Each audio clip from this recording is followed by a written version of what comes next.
भूख हड़ताल कहानी भूख हड़ताल कहानी का श्री बालशौर రెడ్డి हैं ఈ కథ రాసింది ఎవరు అంటే बालशौर రెడ్డి दक्षिण के श्रेष्ठ हिंदी भाषी हिंदी साहित्यकारों में बालशौर రెడ్డి जी का एक है దక్షిణ భారతదేశంలోనే హిందీ హిందీ మాతృభాషగా కానీ అహిందీ రచయిత ఎవరు అంటే బాలశౌర్ రెడ్డి అంటే ఏంటి అహిందీ భాష అంటే ఏంటి ఇక్కడ దీని అర్థం అతను తెలుగు రచయిత అనమాట తెలుగు అతను కానీ అతను హిందీ నేర్చుకొని హిందీలో పుస్తకాలు రాశాడనమాట. అందుకనే ఆ హిందీ భాషకే హిందీ సాహిత్యకార్ అంటాం. वे आंध्र प्रदेश के कड़पा जिले के व्यक्ति थे. ఈయన ఆంధ్రప్రదేశ్‌లోని కడప జిల్లాకు చెందిన వ్యక్తి. अपने हिंदी रचनाओं के माध्यम से उन्होंने दक्षिण के जनजीवन एवं संस्कृति से हिंदी पाठकों का परिचय कराया है. ఈయన తన యొక్క హిందీ రచనల ద్వారా దక్షిణ భారతదేశంలోని యొక్క ప్రజల యొక్క సంస్కృతిని, ప్రజల యొక్క జీవన జీవన పద్ధతిని ఈయన తన యొక్క పుస్తకాల ద్వారా హిందీ పాఠకులకి పరిచయం చేశాడు. ఇన్‌కి కయి సైకడం కహానియా ప్రకాశిత్ హుయి. ఈయన ఎన్నో వందల కొలది సైకడం అంటే వందల కొద్ది కథల్ని రాసాడనమాట. అవి ముద్రించబడ్డాయి. वे तेलुगु में भी कहानियाँ और उपन्यास लिखते थे. ఈయన తెలుగులోను కూడా కథలు, నవల్స్ కూడా రాసేవాడు. ఇన్ భాషాओं में अनुवाद भी करते थे. ఇంకా ఈ భాషలలో తెలుగు భాషలోను, హిందీ భాషల్లో ట్రాన్స్‌లేషన్ కూడా చేసేవాడు. భూక్ హడతాల్. భూక్ హడతాల్ అంటే భూక్ అంటే ఆకలి. హడతాల్ అంటే సమ్మె. ఆకలి మీద సమ్మె అని అర్థం ఇక్కడ దీని అర్థం. ఏంటి అంటే ఈ కథలో ఒక కట్టెలు కొట్టుకొని జీవించే ఒక కట్టెవాడి యొక్క మానసిక మనోభావన ఎలా ఉంటుంది? మానసిక బాధను ఇందులో చిత్రీకరించాడు. ఒక వ్యక్తి యొక్క ఆకలి బాధ ఎలా ఉంటుంది? ఆకలి బాధ ఎంత ఆవేశాన్ని తీసుకొస్తుంది అనేది ఇందులో చెప్పబడింది. भूख हड़ताल की कहानी में एक स्वाभिमान जीवन बिताने वाले एक लड़खड़ारे की మనోభావన బాధ का చిత్రణ है. ఇందులో ఈ కథలో ఒక ఆత్మాభిమానంతో జీవితం గడిపే ఒక కొట్టేవాడి యొక్క మానసిక భావ వాని యొక్క మానసిక ఆలోచనలు ఎలా ఉంటాయి? వాళ్ళ మానసిక బాధ ఏ విధంగా ఉంటుంది? ఇందులో చిత్రీకరించాడు. इस कहानी का मुख्य पात्र एक लकड़हारा जो नाम था నారాయణ. ఈ కథలో మెయిన్ పాత్ర ఒక కట్టెలు కొట్టుకునేవాడనమాట. అతని పేరు నారాయణరావు. సబ్ లోగ్ నారాయణ कहते थे. అందరూ అతన్ని నారాయణ అని పిలిచేవారు.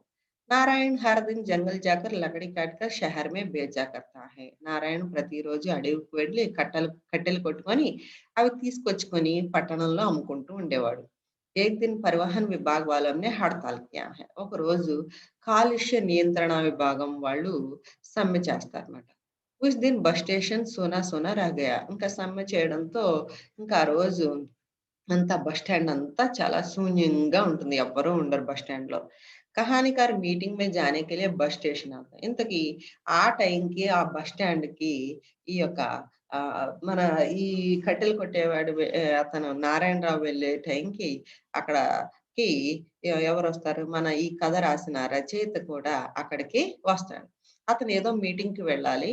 బస్ మీద వేరే ఊరెళ్ళాలి. అందుకు బస్ స్టాండ్‌కి వచ్చాడు. పరిస్థితి దేకర్ పరేషాన్ హోతా హై కి మీటింగ్ మే కైసే తీరా వచ్చేటప్పటికి అక్కడ బస్సులేమీ లేకపోయేటప్పటికి ఈయన చాలా హైరాణ పడతాడు. అయ్యో! మీటింగ్‌కి ఎలా ఎళ్ళాలి అని. కహానీకార్ బస్ స్టేషన్ తక్ సాలే సాహబ్ కే జీప్ మే ఆయా థా. ఈ యొక్క కథ రచయిత ఏంటంటే అక్కడ వరకు ఇంతకీ బస్ స్టాండ్ వరకు అతను ఎలా వచ్చాడు అంటే, ఈ సాలే సాహబ్ అని ఒక ఎవరో పెద్దాయనుంటే అతని జీప్‌లో ఇక్కడి వరకు వచ్చాడు. లేఖక్ కే సాత్ డ్రైవర్ రాజగోపాల్ और సాలే సాహబ్ కా నౌకర్ చిన్నస్వామి भी थे. ఈ యొక్క రచయితతో ఆ టైంలో ఎవరున్నారు?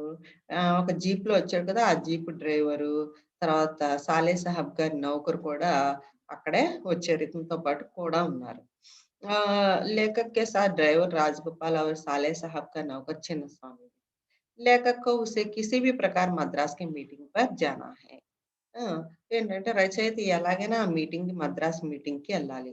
రాజగోపాల్ కో కిసీ भी तरह इंतजाम करने को भेज दें. ఇంకా డ్రైవర్ రాజగోపాల్‌ని బయటికి పంపించి బస్ స్టాండ్ నుంచి బయటికి పంపించి, ఏదో రకమైన ఏర్పాట్లు చూడు.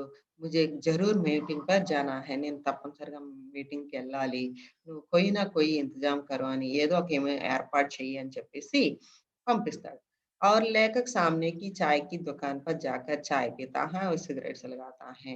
ఇంకా రచయిత ఆ రాజగోపాల్ డ్రైవర్‌ని పంపించి అక్కడ టీ కొట్టుంటే ఆ టీ కొట్టు దగ్గరికి వెళ్ళి టీ తాగుతాడు. తాగి సిగరెట్ సులగాతా హై. సిగరెట్ సులగానా అంటే సిగరెట్ వెలిగించడం. ఎళ్లి సిగరెట్ వెలిగిస్తాడు. इतने में वहाँ लकड़हारा नारायण राव नारायण रात में काटे हुए लकड़ियों को लेकर वहाँ आता है और कहानीकार से अनुरोध करता है कि जलावन खरीद ले। ఇంతలోకి అక్కడకి ఒక కట్టెలు కొట్టే నారాయణరావు వస్తాడు. అక్కడ ఆ నారాయణరావు అక్కడికొచ్చి రాత్రి క క నరుక్కొని తీసుకొచ్చిన కర్రలను తీసుకొచ్చి అక్కడికొచ్చి కహానీకార్ సే అనురోధ్ కర్తా హై అంటే రచయితని ప్రార్థిస్తాడేమని జలావన్ ఖరీదులే. అంటే వంట చెరుకు. జలావన్ అంటే వంట చెరుకు. అంటే ఏంటి వంట చేసుకోవడానికి ఉపయోగపడే ఈ మాట ఈ కర్రల్ని కొనుక్కోమంటాడు. लकड़हारा सस्ते में देना चाहता है, फिर भी कहानीकार लेना नहीं चाहता क्योंकि इस समय मीटिंग में जाना है। ఆ! ఆ కట్టెలు కొట్టే నారాయణరావు తక్కువ రేట్‌కిస్తా. సస్తే అంటే చౌకగా ఇస్తాను కొనుక్కోండి అంటాడు. కానీ ఎంత చౌకగా ఇచ్చినా నేను కొనుక్కోనంటాడు. ఎందుకంటే ఉసే మీటింగ్ పర్ జానా है। లేఖక్ కో మీటింగ్ పర్ జానా है। ఎందుకంటే అతను రచయిత మీటింగ్‌కెళ్ళాలి. ఆయన కర్రలు కొనుక్కొని ఎలా పట్టుకెళ్ళగలడు? भूखा लकड़हारे की विवशता को जानकर कहानीकार उससे कहता है कि इस समय तो मैं जलावन नहीं ले सकता लेकिन लकड़हार नारायण से कहता है कि तुम ये ₹2 ले लो. అయితేనేమో ఈ యొక్క కట్టెలు కొట్టేవాడి యొక్క పరిస్థితి అర్థం చేసుకొని రచయిత ఏంటంటే ఈ యొక్క కట్టెలు నేను కట్టెలుకి కొనుక్కుంటాను గానీ, నేను ఈ కట్టెలు నాకొద్దు. నేను డబ్బులిస్తాను. ఇగో ఈ ₹2 తీసుకో. మరి కర్రలు కూడా వెనక్కి తీసుకుపో అంటాడు. ఏ బాతే సునతే హీ నారాయణ కా చెహరా రంగ్ బదల్ గయా. అంటే అతని యొక్క పరిస్థితి చూసి, నారాయణ యొక్క పరిస్థితి చూసి రచయిత ఏమన్నాడు, నేను ₹2 ఇస్తాను అవి తీసుకో, కర్రలు కూడా తీసుకుపో అంటే ఇతనికి ఇతని మొహంలో నారాయణ మొహంలో రంగులు మారిపోతాయి. और वह कहता है बाबूजी मुझ पर आपकी मेहरबानी दिखाने की जरूरत नहीं हम कोई भिख मंगे नहीं है ఇంకా అతనికి కోపం వచ్చేస్తదన్నమాట. మొహంలో రంగులు మారిపోయి బాబూజీ ముझ पर మీరేమి నా మీద కనికరం చూపించాల్సిన అవసరం లేదు. హమ్ కోయి భిక్ మంగే నహీ మేమేమి అడుక్కునే వాళ్ళమేం కాదు. मेहरबानी से एक दिन की भूख मिटाती है लेकिन भूख की हमेशा की है మీరు ఇలాంటోళ్ళు మీలాంటోళ్ళు దయ చూపడం వలనో, కనికరం చూపడం వలనో ఒకరోజు ఆకలి తీరుతుందేమో గానీ, మా సమస్య ఆకలి సమస్య రోజూ ఉండే సమస్యే. वह लेखक से पूछता है कि केवल पढ़े लिखे लोगों को ही सरकार नौकरी देती है. ఏంటి చదువుకున్న వాళ్ళకి ఇంకా రచయితను అడుగుతాడన్నమాట. ఏంటి ఈ యొక్క గవర్నమెంట్ చదువుకున్న వాళ్ళకేనా ఉద్యోగం ఇస్తుంది? అన్‌పढ़ लोगों के लिए नहीं చదువుకోని వాళ్ళకి ఉద్యోగం ఇవ్వదా? अनपढ़ लोगों भी वोट देते हैं। क्या उनको काम देना या उनको भीख मिटाना सरकार का काम नहीं? చదువుకోనోళ్ళు కూడా అన్‌ఎడ్యుకేటెడ్ కూడా ఈ యొక్క రాజకీయ నాయకులకి ఓట్లేస్తున్నారు. హ్మ్. ఓట్లేసినప్పుడు వాళ్ళకి ఉద్యోగం చూపించాల్సిన అవసరం, లేదంటే వాళ్ళకి ఆకలి తీర్చాల్సిన పని ఈ యొక్క ప్రభుత్వానికి లేదా? లేఖక్ కే పాస్ లకడహారా నారాయణ్ కే ప్రశ్నో కో జవాబ్ నహీ హై. రచయిత దగ్గర ఆ యొక్క నారాయణ అడిగిన ప్రశ్నలకి జవాబు లేదు. లేఖక్ కుచ్ నహీ కహ్ సకా. అతను అడిగిన ప్రశ్నలకి రచయిత ఏమీ సమాధానం చెప్పలేకపోతాడు. ఇతనే మే జీప్ ఆయి లేఖక్ చలా ఆయా. ఇంతలోకి జీప్ వస్తుంది. రచయిత తను జీపెక్కి వెళ్ళిపోతాడు. ఈ రకంగా ఈ కథలో ఏంటి అంటే, ఏం చెప్పాడంటే ఒక పేదవాడి యొక్క పరిస్థితి ఎలా ఉంటుంది అనేది చెప్పారు. ఆళ్ళు ఏ రోజు జీవితాన్ని, ఏ రోజు ఆళ్ళకి పనులవి లేక అడవిలోకెళ్ళో, ఎక్కడో చోటుకెళ్ళి ఆ కట్టెలు కొట్టుకొని తెచ్చుకొని మళ్ళీ అవి అమ్ముకుంటే గాని ఆళ్ళకి ఆ రోజు ఆకలి తీరదు. వీళ్ళది ప్రతిరోజు ఉండే ఆకలే. అంటే ప్రతిరోజు సమస్యే వాళ్ళకి.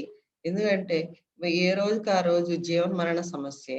ఇలా సమ్మెలొచ్చినప్పుడు ఆగిపోతే గనుక ఆళ్ళ ఆకలికి కూడా సమ్మె. అంటే ఆళ్ళ ఆకలి అంటే ఏంటి? తన పొట్టకు కూడా అన్నం పెట్టే పరిస్థితిలో వాళ్ళు ఉండలేకపోతారన్నమాట. ఈ రకంగా ఇంకా అందుకని అలాంటి పరిస్థితుల్లో కానీ ఎంత ఆకలి, ఎంత ఇదితో ఉన్నా గాని వాళ్ళ ఆత్మాభిమానంతో ఉంటారు. ఆ ఆత్మాభిమానంని కోల్పోలేరుమాట. అందుకనే రచయిత ఉచితంగా ఇస్తానన్న తను ఒప్పుకోలేదు. ఒప్పుకోలేదు. ఇంకా ఇది ఒకరోజు ఆకలి కాదు. మాకు రోజు ఉండే ఆకలే. ఏ ఏంటి చదువుకున్న వాళ్ళకి గవర్నమెంటు వాళ్ళకి ఉద్యోగాలు చూపిస్తుంది. మాలాంటి చదువుకోలేని పరిస్థితి ఏంటి? హ్మ్. మేము కూడా ఓటేస్తున్నాం కదా! మాకు కూడా మా ఆకలి కూడా తీర్చాల్సిన పని ప్రభుత్వానిది కదా! అని చెప్పి క్వెషన్స్ అడుగుతాడు. కానీ ఈ ప్రశ్నలకి జవాబులు చెప్పడానికి ఇతని దగ్గర ఏమాత్రం సమాధానము ఉండదమాట. తను ఏమి మాట్లాడలేక ఇంతలోకి జీప్ వస్తే అక్కడి నుంచి అక్కడికి వెళ్ళిపోతాడు. అంటే పేదవాడి ఆకలికి బయట సమ్మె అంటే వీళ్ళ ఆకలి మీద కూడా సమ్మె అన్నట్టే. ఎందుకంటే ఇంక ఏ పని వీళ్ళకి ఉండదు. कहानी में कहानीकार एक स्वाभिमान जीवन बिताने वाले యొక్క లకడహారకి మనోభావనక ఆరు బాధాక చిత్రం. కథలో రచయిత ఒక ఆత్మాభిమానంతో జీవితం గడిపే ఒక కట్టెలు కొట్టేవాడి యొక్క మానసిక స్థితి ఎలా ఉంటుంది అనేది ఇందులో చిత్రీకరించాడు. మెహర్బానీ సే ఏక్ దిన్ కి భూక్ మిటాతీ హై లేకిన్ భూక్ కి సమస్య ఈ యొక్క కనికరం ఒకళ్ళు జాలి చూపడం వలన ఒకరోజు ఆకలి తీరుతుందేమో గాని ఇది ప్రతిరోజు ఉండే సమస్య. దాన్ని దూరం చేయాల్సిన పని ఎవరిది అంటే ప్రభుత్వానిది. सरकार नौकरी करने वाले पढ़े लिखे लोगों अपने समस्याओं को हल करने के लिए आंदोलन करते हैं। ప్రభుత్వం నౌకరీ करने वाले पढ़े लिखे लोगों को अपनी समस्या को हल करने के लिए आंदोलन करते हैं అంటే ఏంటి ప్రభుత్వం ఉద్యోగం చేసే చదువుకునే వాళ్ళ యొక్క సమస్యల్ని హల్ करने के लिए आंदोलन करते हैं ఈ చదువుకున్న వాళ్ళు తమ సమస్యలు ఇంకా ఇంకా వాళ్ళకి అన్ని ఇస్తున్నా ఇంకా మాకు ఈ సమస్య ఉంది ఆ సమస్య ఉంది మా పరిష్కరించండి అని ఆందోళన చేస్తూ ఉంటారు మరి గరీబ్ లోగం పోయి కానీ పేదవాళ్ళు ఏ ఆందోళన చేయలేరు एक दिन की भूख मिटाने के लिए उसे कितनी ही जीवन मरण సమస్య ఒక్క రోజు ఆకలి తీర్చుకోవడం కోసం వాళ్ళు ఎన్నో జీవన్మరణ సమస్యల్ని ఎదుర్కోవాల్సి వస్తుంది. లేకిన్ ఇన్‌కి ఓర్ దేఖ్నే వాలా కోయి నహీ హై. కానీ వీళ్ళ వైపు చూసేవాళ్ళు ఎవరూ ఉండరు. వే ముఫ్త్ మే ఖానా నహీ మాంగ్తే వే తో కామ్ మాంగ్తే. వీళ్ళు ఉచితంగా ఏమి పని అడగట్లేదు. ఉచితంగా అన్నం అడగట్లేదు. ఏదైనా పని చూపించండి అని అడుగుతున్నారు. వే భీ ఇస్ దేశ్ కే నాగరిక్ హై. ఎందుకంటే వాళ్ళు కూడా ఈ దేశానికి చెందిన పౌరులే కదా! लेखक गरीब लोगों की मनोभाव और बाधाओं की इस कहानी में चित्रण किया है ఏంటంటే రచయిత పేదవాళ్ళ యొక్క మానసిక స్థితి వాళ్ళ బాధలు ఎలా ఉంటాయి అనేది ఈ కథలో చిత్రీకరించాడు అన్నమాట.